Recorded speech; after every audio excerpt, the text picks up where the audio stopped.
Les organisations à l'initiative de cette campagne demandent à la fois toute activité en lien avec la colonisation israélienne. Cela implique de mettre fin dans les plus brefs délais à tous ces partenariats avec des entreprises acteurs directs de la colonisation. Electra Consumer Products et sa filiale, Lennon Vital, la banque Apoaline et la start-up Jouganou. Agissons pour que Carrefour respecte le droit, en dénonçant la complicité de Carrefour avec la colonisation auprès des citoyens et des élus, en écrivant à la direction du groupe Carrefour et en allant rencontrer les directions des magasins Carrefour partout en France, en relayant sur les réseaux sociaux l'information et l'appel à agir, en consultant le rapport publié en novembre 2022 et la note d'actualité publiée en octobre 2023. Merci. Wow.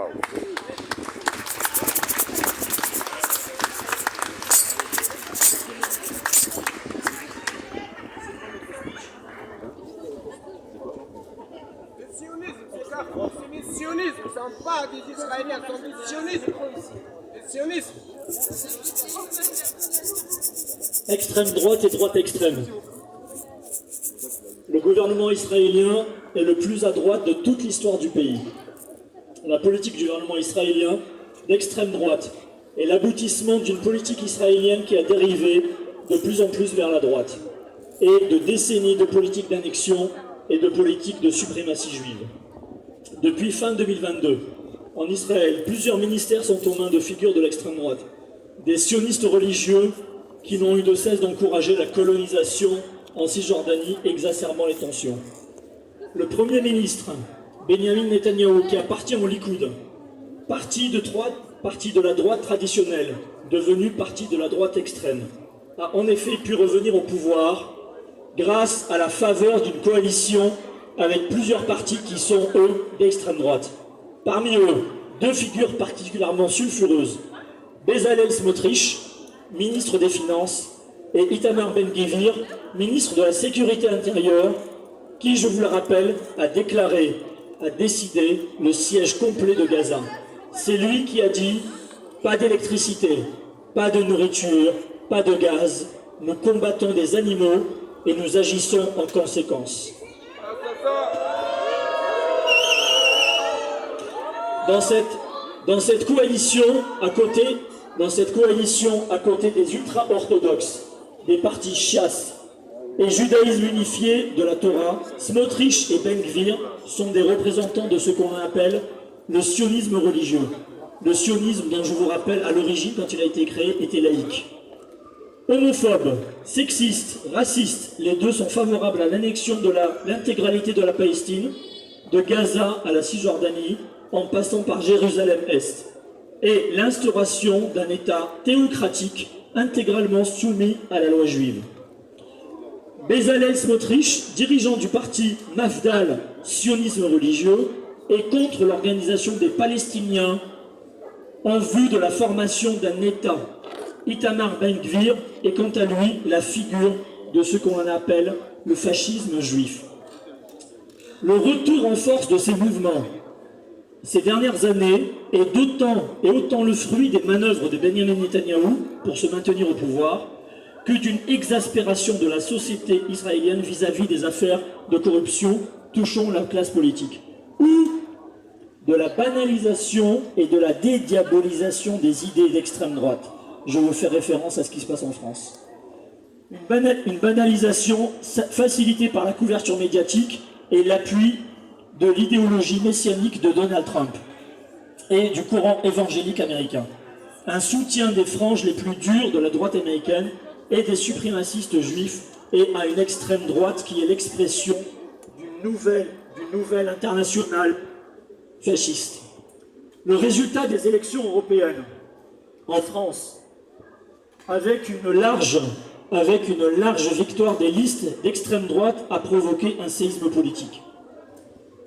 Et à l'issue des élections législatives qui arrivent, l'éventualité que les partis d'extrême droite et de droite extrême emportent une majorité de sièges suffisante pour gouverner le pays serait un cataclysme politique. Si nous faisons une analogie, nous retrouvons en France la même configuration qu'en Israël, avec les mêmes ingrédients. un parti de droite traditionnel devenu extrême qui s'associe à des partis d'extrême droite, une couverture médiatique favorable. Ces partis qui prônent la xénophobie, le racisme d'État, l'islamophobie, la suprématie raciale, la discrimination, la déportation de populations, la restriction des libertés fondamentales.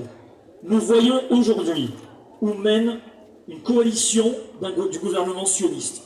Après des années de colonisation, d'apartheid, de siège, de blocus total, de politique raciste et suprémaciste, de torture et d'humiliation, nous arrivons au pire des crimes contre l'humanité, l'extermination d'un peuple par le génocide qui se passe en direct aujourd'hui à Gaza. La vaccination déjà.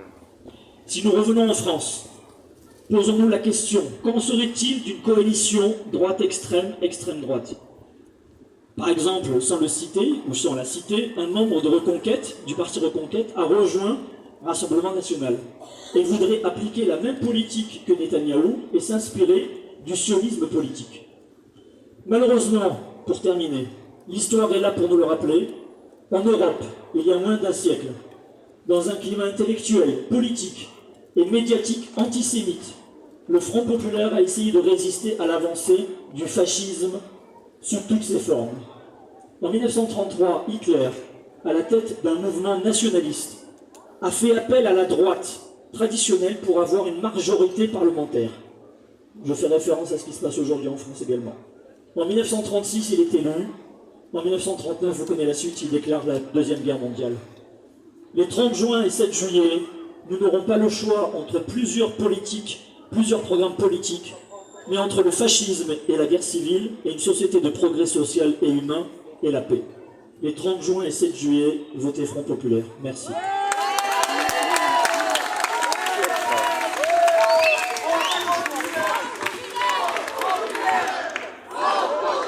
Bravo. Front populaire. Front populaire. Avant de repartir, pour faire le tour de Carrefour, j'ai aussi une annonce à vous faire par rapport à une manifestation qui est appelée demain par le mouvement contre le racisme et pour l'amitié entre les peuples. Vous avez tous vu qu'Estrosi a appelé une manifestation contre l'antisémitisme hier derrière le drapeau israélien. C'est quelque chose auquel on ne pouvait pas se joindre parce qu'on ne manifeste pas contre l'antisémitisme derrière le drapeau israélien. Et donc les forces progressistes vous appellent à manifester sur ces bases-là. Halte à tous les racismes, antisémitisme, négrophobie, anti-tiganisme, islamophobie. Dimanche 23 juin à 15h, place Garibaldi à Nice. Les forces démocratiques appellent à un rassemblement contre la montée des actes racistes et de leur instrumentalisation politique à l'approche des élections. Ignoble viol antisémite d'une adolescente, assassinat d'une femme parce que Rome, inscription islamophobe sur des mosquées, propos racistes contre une soignante dont la peau est noire, cela doit cesser. Halte à tous les racismes. Antisémitisme, négrophobie, antiziganisme, islamophobie. Nous devons vivre ensemble pacifiquement dans le respect de nos différences qui sont une richesse. Dimanche 23 juin à 15h, place Garibaldi à Nice. Merci. C'est le feu À Gaza! C'est le feu! à Gaza. C'est le feu! À Gaza. C'est le feu! À Gaza. C'est le feu. À Gaza. C'est le feu! À Gaza. C'est le feu! À Gaza. C'est le feu! À Gaza. Bébé. C'est le feu!